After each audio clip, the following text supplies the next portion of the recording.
Assalamualaikum warahmatullahi wabarakatuh. Waalaikumsalam warahmatullahi wabarakatuh. Selamat pagi anak-anak. Pagi. Apa kabar semuanya? Alhamdulillah luar biasa, harus baik. Allahu Akbar, Allahu Akbar, Allahu Akbar. Senang sekali pada pagi hari ini Bapak kembali bisa berjumpa dengan anak-anak semua yang Bapak banggakan. Terima kasih pada anak-anak sudah mau hadir untuk mengikuti layanan konseling kelompok pada pagi hari ini. Bapak sangat berterima kasih sekali. Sebelum kita memulai kegiatan ini, agar kegiatan kita ini diberi keberkahan, marilah kita bersama-sama untuk memanjatkan doa ya, menurut kepercayaan masing-masing. Berdoa mulai. Berdoa selesai. Nah, pertama-tama agar kita lebih akrab ya, Bapak meminta kalian untuk memperkenalkan diri terlebih dahulu. Boleh menyebutkan nama, cita-cita, hobi, sifat, ya, apapun tentang pribadi kamu. Silakan dimulai dari pertama. Perkenalkan, nama saya Mega Amelia Tati, biasa dipanggil Mega atau Amel. Umur saya 16 tahun, saya tinggal di Ranca Panjang. Saya memiliki hobi menari dan membaca. Oke, hobi menari dan membaca. Amel, bagus sekali. Oke, selanjutnya silakan. Perkenalkan, nama saya Fadli Mari, biasa dipanggil Fadli Anani. Umur saya 15 tahun, hobi saya menari, dan alamat rumah saya di Sukamaju. Oke, di Sukamaju ya. Dekat rumah Pak Mulyoto. Iya. Selanjutnya. Perkenalkan, nama saya Desi Luwisati, biasa dipanggil Desi, alamat Sukamaju, dan hobi saya menari atau bermain. Oh, bermain badminton. Bagus, olahraga ya, sehat ya. Jadi sama-sama di Sukamaju. Tetangga? Apa masih keluarga? Oh, masih keluarga. Ya, ya, ya. Selanjutnya, silakan. Perkenalkan, nama saya Siti Nurija, umur saya 13 tahun, alamat rumah saya di Ranca Panjang, hobi saya bermain bulu tangkis atau menari. Oh, jadi anak rantau panjang ini rata-rata suka main bulu tangkis semua ya? Suka lari dan main bulu tangkis. Iya. Ada sanggar di sini? Ada Sanggar siapa? sambat dan Oh, wajar hobi nari. Selanjutnya? Perkenalkan, nama saya Nova Roma, alamat saya di Cikum, umur saya 16 tahun, hobi saya badminton. Oke, tepuk tangan untuk kalian semua. Oke, alasan kalian Bapak panggil ke sini pada hari ini yaitu untuk mengikuti kegiatan layanan konseling kelompok. Konseling kelompok adalah suatu kegiatan bimbingan konseling yang membahas permasalahan kalian di dalam dinamika kelompok. Nanti kalian akan memaparkan permasalahan pribadi kalian masing-masing di dalam dinamika kelompok dan kita sama-sama akan mencari solusinya. Nah, adapun tujuan dari layanan ini adalah yang pertama, agar kalian bisa merasakan dan mendengarkan perasaan orang lain yang sedang mengalami masalah. Itu yang pertama. Nah, yang kedua adalah layanan ini juga berfungsi untuk melatih kalian untuk berkomunikasi. Jadi kalian itu akan terbiasa komunikasi antara satu dengan yang lainnya. Nah, yang terakhir jelas fungsinya adalah mengentaskan permasalahan kalian. Jadi kita saling membantu dalam menyelesaikan masalah. Nah, di dalam kegiatan konseling kelompok ini ada asas-asas, asas yang dianut, ya, seperti asas kerahasiaan, yang mana masalah yang kita bahas di kelompok ini tidak boleh diceritakan atau dibocorkan kepada orang di luar, karena ini bersifat rahasia. Kan malu teman-teman kalau masalahnya diceritakan di luar. Jadi jangan diceritakan. Itu yang pertama. Yang kedua, ada asas kesukarelaan. Maksudnya kalian datang di sini tanpa paksaan. Tidak kalau paksaan, tidak ada. Apa pernah Bapak ancam yang tidak datang, nanti nanti tidak naik kelas, saudara. Tidak ada kan? Nah, jadi asas kesukarelaan. Jadi sukarela kalian datang ke sini. Kemudian asas keterbukaan.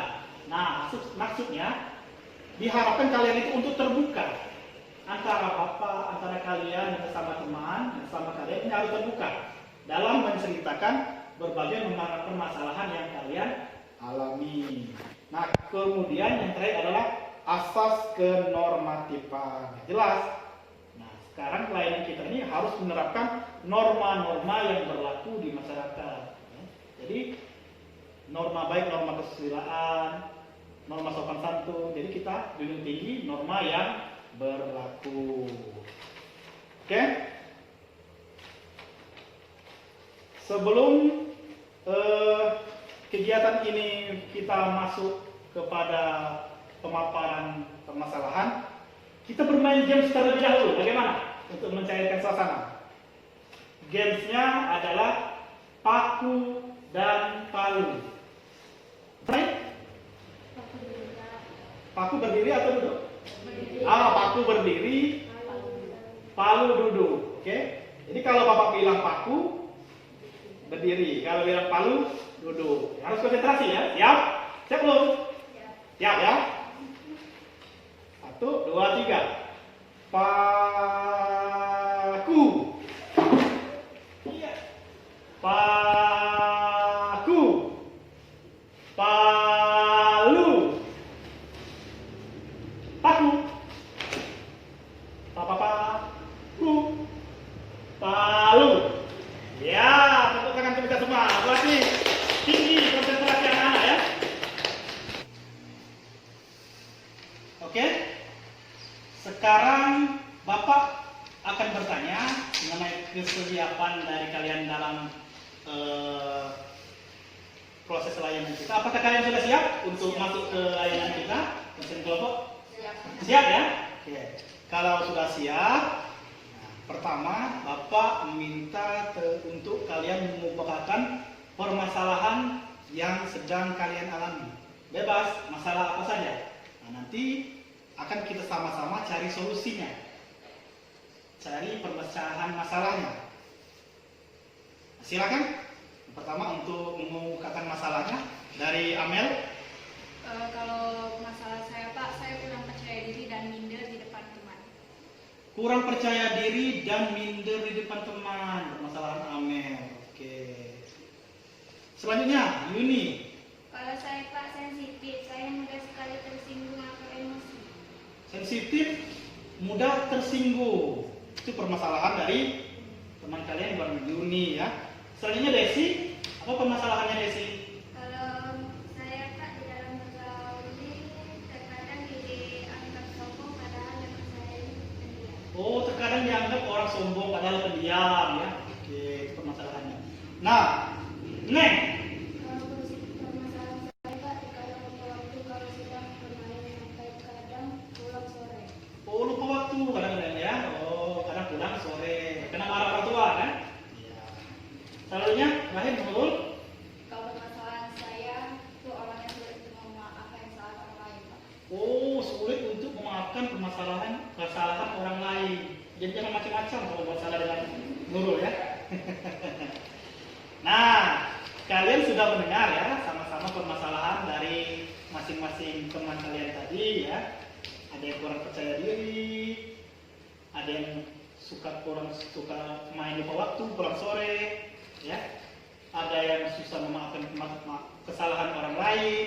Nah, dari semua permasalahan yang masing-masing kalian hadapi tadi, kita akan sama-sama membantu mencarikan solusi. Ya, mencarikan solusi pemecahan masalahnya. Nah, yang pertama, permasalahan siapa dulu? Permasalahan kita urutkan dulu ya. Biar mudah permasalahan dari Amel dulu. Nah, permasalahan Amel tadi apa? Kurang percaya diri ya. Oh, jadi Amel ini kurang percaya diri dalam pergaulan. Nah, sekarang Amel, kita bantu mencarikan solusinya ya, dari permasalahan Amel tadi. Nah, silakan Yuni. Menurut Yuni apa yang harus dilakukan Amel agar percaya diri? Kalau menurut saya agar bisa percaya diri yaitu harus berhenti membandingkan diri dengan orang lain. Oke. Oke, itu Mel. Jadi kalau menurut ini harus berhenti membandingkan diri dengan orang lain. Jadi syukuri apa yang ada. Gitu. Maksudnya kan, benar kan?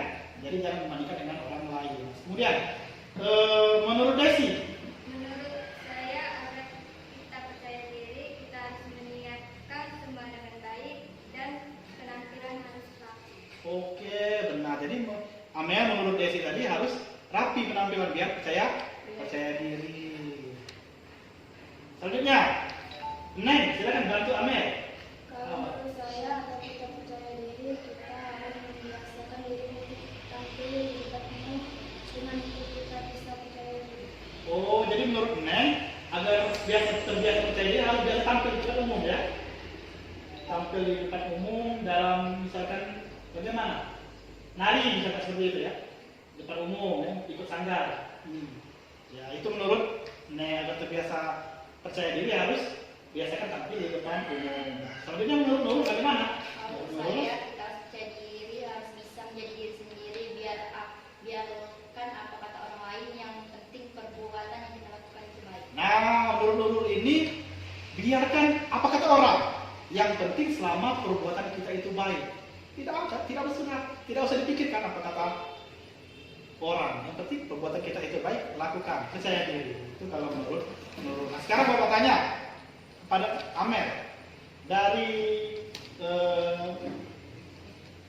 ini bantuan teman kalian Amel tadi yang memberikan solusi permasalahan. Bagaimana menurut Amel? Apakah membantu? Ya Pak, membantu. Membantu sekali ya. Terima kasih sudah memberikan saran dan solusi. Ya. Nah, setelah tadi permasalahan Amel sudah sama-sama kita bantu, dan Amel sekarang wajahnya semakin senyum ya, karena masalahnya sudah selesai. Nah, sekarang selanjutnya masalah dari Yuni. Masalah dari Yuni tadi apa ini? Sensitif ya, mudah sensitif, mudah tersinggung. Iya. Nah, sekarang karena Yuni ini mudah sensitif sekali, mudah tersinggung dengan orang lain, mari sama-sama kita bantu. Nah, kalau menurut Amel, apa solusinya? Kalau menurut saya, agar kita tidak mudah tersinggung harus berpikir positif dan berprasangka baik kepada orang lain. Oke, itu menurut Amel berpikir positif dan berprasangka baik kepada orang lain. Tapi mungkin maksud Amel itu orang itu belum tentu berniat untuk jahat pada kita kan, mungkin tidak sengaja atau mungkin maksudnya baik, cuma penyampaiannya yang kurang tepat, kurang baik. Itu maksud dari Amel. Itu Yuni ya. Nah, selanjutnya Desi, silakan bantu Yuni untuk jawab masalahnya. Menurut saya Kak, agar tidak mudah emosi harus melatih kesabaran seperti kita harus berpuasa. Oke, melatih kesabaran harus belajar berpuasa, benar ya. Karena memang kalau menurut agama, puasa itu adalah salah satu cara untuk melatih kesabaran. Kalau tidak sabar, pecah puasanya. Kalau marah-marah, batal puasa kan? Iya. Jadi kalau kita sering berpuasa, puasa Senin Kamis, ya banyak puasa. Puasa apa lagi? Puasa Nabi Daud, ya. Puasa apa lagi? Puasa Muharram. Nah, lakukan puasa itu sesering mungkin, nanti terbiasa akan membuat diri menjadi sabar. Itu kalau menurut Desi. Nah, sekarang menurut Neng. Kalau menurut saya Kak, agar kita tidak bisa mudah tersinggung, kita harus memahami sifat teman kita sehingga kita tidak salah paham. Oke, jadi pahami. Maksud Neng itu pahami sifat teman. Kan teman itu macam-macam. Ada yang suka jahil, ada yang suka,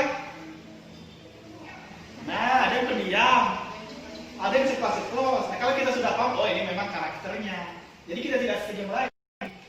Kok dia nggak menegur saya sih? Kalau kita sudah paham, bukannya sombong. Berarti? Nah, memang pendiam. Jadi pahami, itu maksud dari Neng. Ya, Yuni ya. Oke, selanjutnya menurut Nurul bagaimana Nurul? Menurut saya kita harus lebih memahami perkataan orang dengan baik. Mungkin orang tersebut bermaksud baik kepada. Oke, memahami perkataan orang lain. Mungkin orang lain itu bermaksud baik kepada kita, itu menurut Nurul. Jadi benar seperti yang Bapak katakan di awal tadi, mungkin orang itu bermaksud baik, cuman kitanya yang salah paham. Jadi agar tidak mudah tersinggung itu, kita harus berprasangka baik. Itu. Nah, Nah tadi dari bantuan dari teman-teman tadi, Bapak tanya dengan Yuni, bagaimana Yuni? Sudah merasa ada solusi dari permasalahannya? Ya, Kak, ada. Ada ya? Akan dituruti dan ini saran dari teman-temannya tadi? Ya.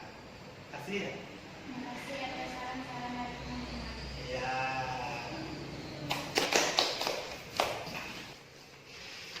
Nah, setelah permasalahan Amel dan Yuni yang sudah kita bantu, selanjutnya permasalahan Desi. Apa masalahnya Desi? Yaitu tentang bergaul atau dianggap orang sombong. Dia ada orang sombong, padahal pendiam.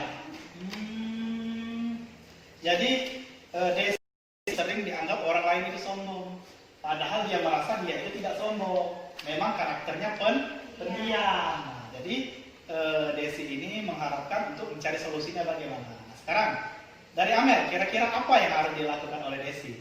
Agar kita tidak dicap sombong oleh orang, kita harus bersikap ramah. Biasakan untuk menyapa orang terlebih dahulu.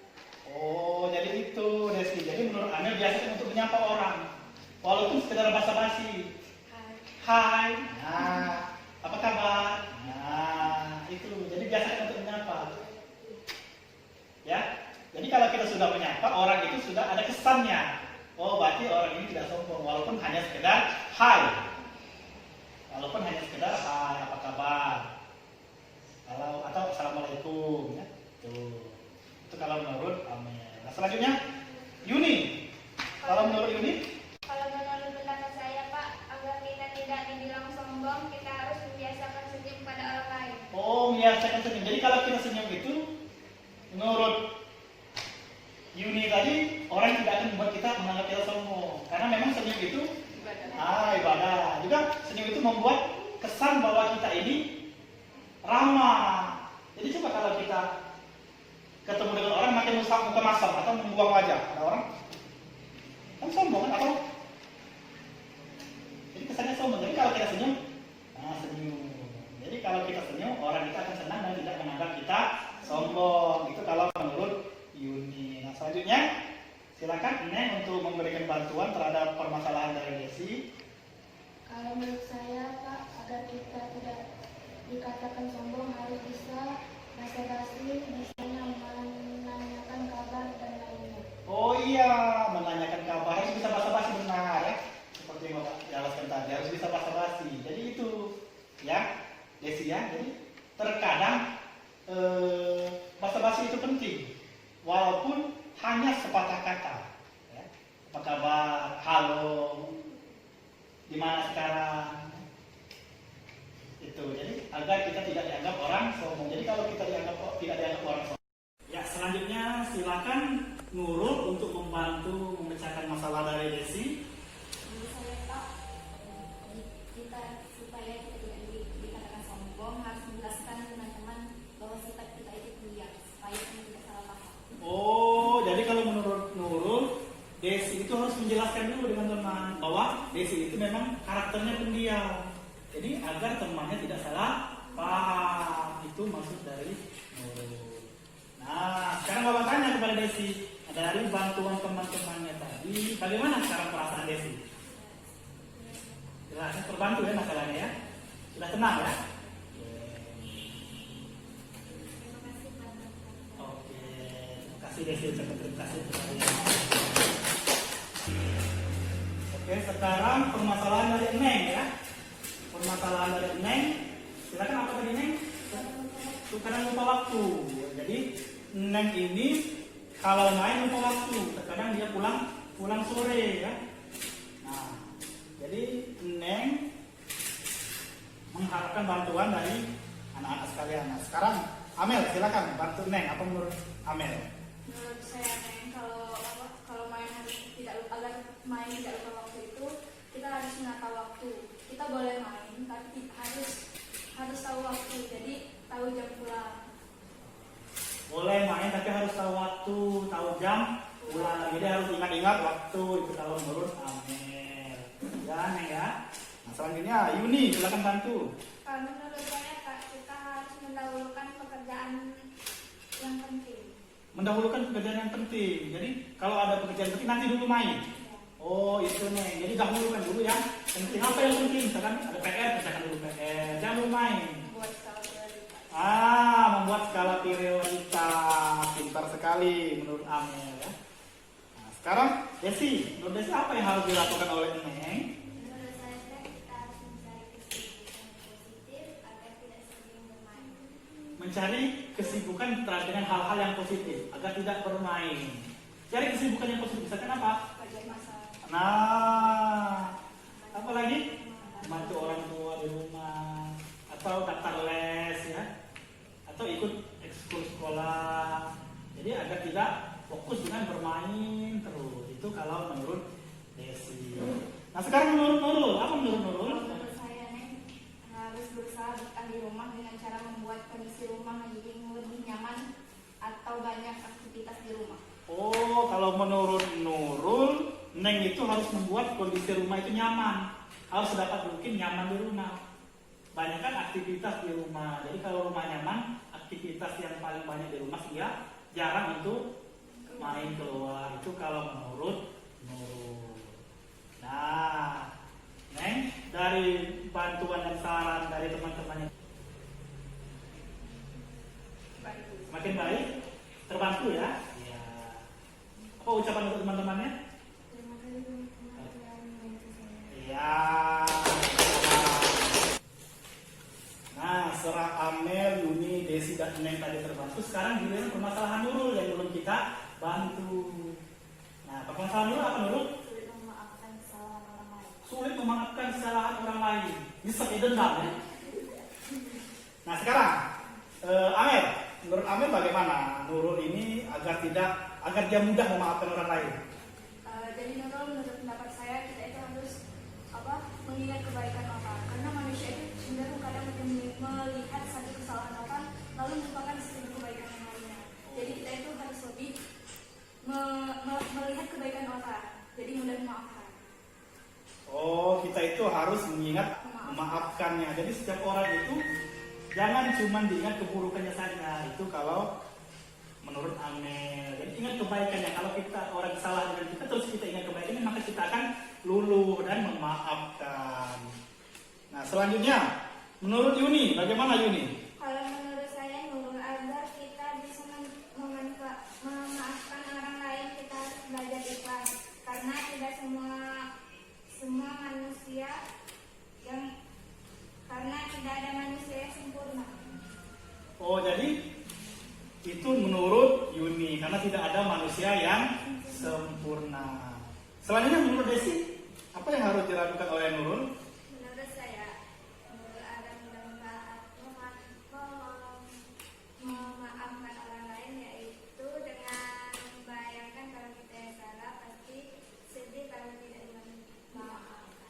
Oh, itu menurut Desi. Jadi membayangkan diri kita bagaimana kalau posisi kita yang minta maaf itu kalau menurut Desi. Pasti kan sedih kan kalau tidak dimaafkan.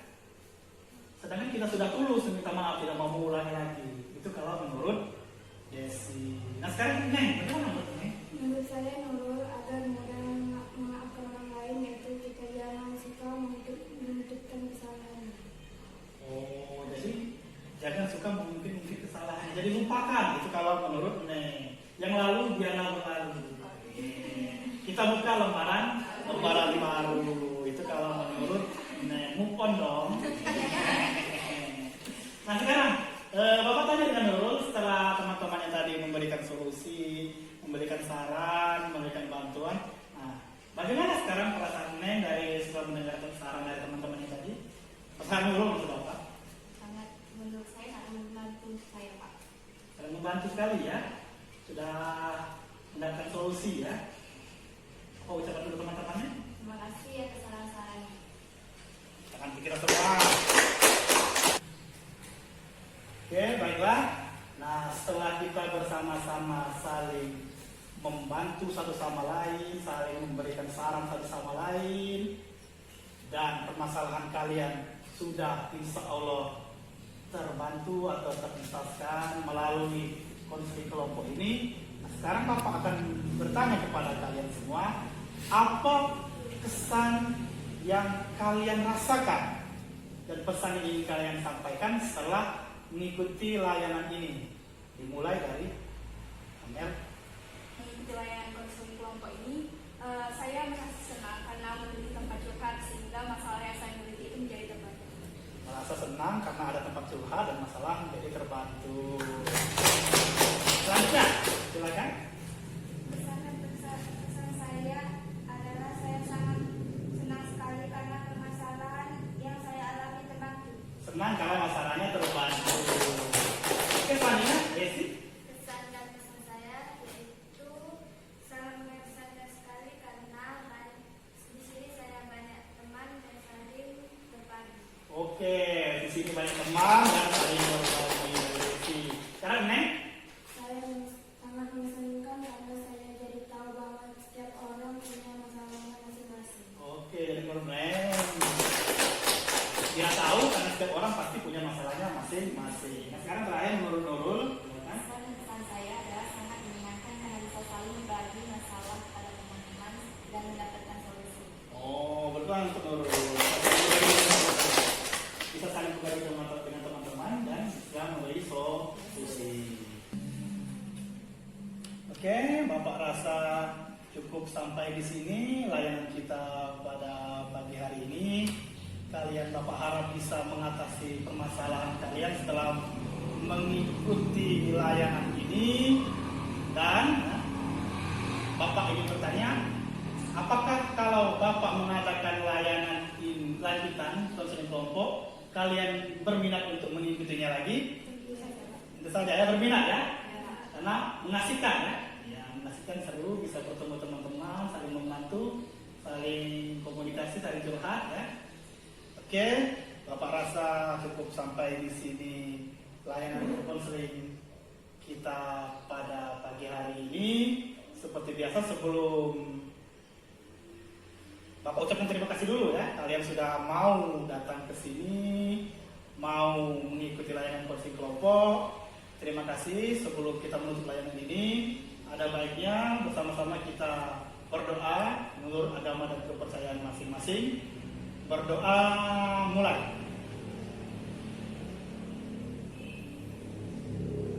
Berdoa selesai. Dengan doa tadi, berarti layanan kita cukup sampai di sini. Bapak akhiri dengan ucapan terima kasih. Wabillahi taufiq wal hidayah. Wassalamualaikum warahmatullahi wabarakatuh.